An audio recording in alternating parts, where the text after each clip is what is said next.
Joining us now, our chief legal analyst, Khalif Rhodes. And Khalif, you heard the governor say that this bill is not advancing the state, it's kind of separating people.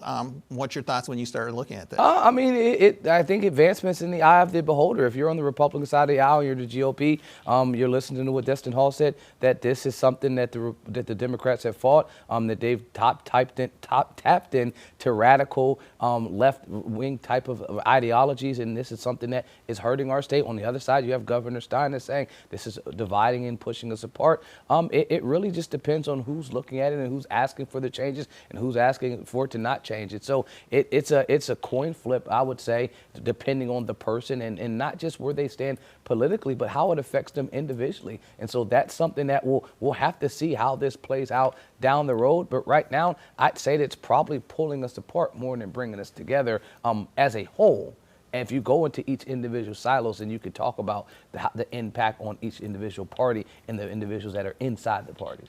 Well, so as we heard there, this House bill started off as protecting minors from sexual exploitation and women from sexual exploitation. And then we have all these different avenues that we went down, right? So we have banning gender affirming care, and we have defining sex as male and female. Yep. So how does that really happen in government, right? So I think a lot of people get confused of like, wait, why is this in here? How did this start and how does it end? How do we start talking about a ski slope bill and end with the bill talking about kids, right? That's what you're asking. And that's kind of how, when you talk about these cases in law school, it starts as one thing and you look at the legislative history of it and it's like, well, how did they get there? And typically it starts in committee. And when it gets in committee, for it to make it out of committee, concessions need to happen. Folks need to say, okay, if I'm going to support your bill, you're going to have to support this being added in or taking away. Typically, the party that's in power, the Republicans in our General Assembly, are able to now, ask for whatever they want and to be able to push it through by not having a supermajority to override a governor's veto,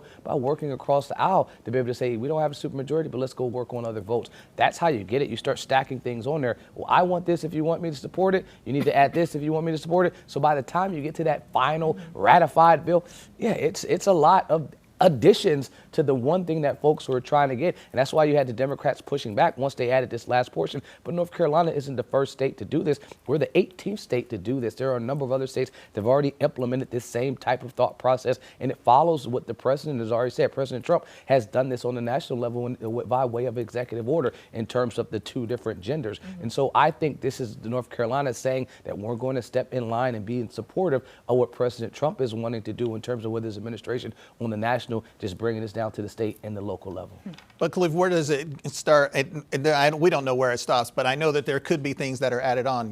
We had North Carolina with HB1 in 2016, and now there are some stipulations here for public schools, dormitories, and things like that. Does this open that door once again for that conversation? You bring up a good point. I think this opens the door for litigation for sure. That's where I would say it opens the door. It opens the door for a number of reasons, because sexual orientation is a protected class. It's just like a race and gender and age. Because it's protected, I believe that this may have infringed on the constitutional protections that are given for it being a protected class. If you're saying that now I'm going to determine what your sex or your gender is, and this isn't like it or love it if you agree or disagree with it, this is what the courts have already said, that because it's protected, you can't infringe on their rights. And that's why I think they crafted it the way they did, not attempting to say you can't have your own thought process or your own identification of what your sex or gender is, but we're going to connect it to what the science says it is. I think that part's going to be fought out in court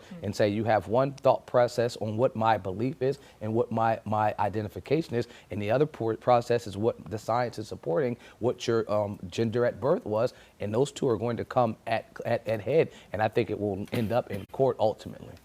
Queen City News Plus. Just search Queen City News on your smart TV's app store.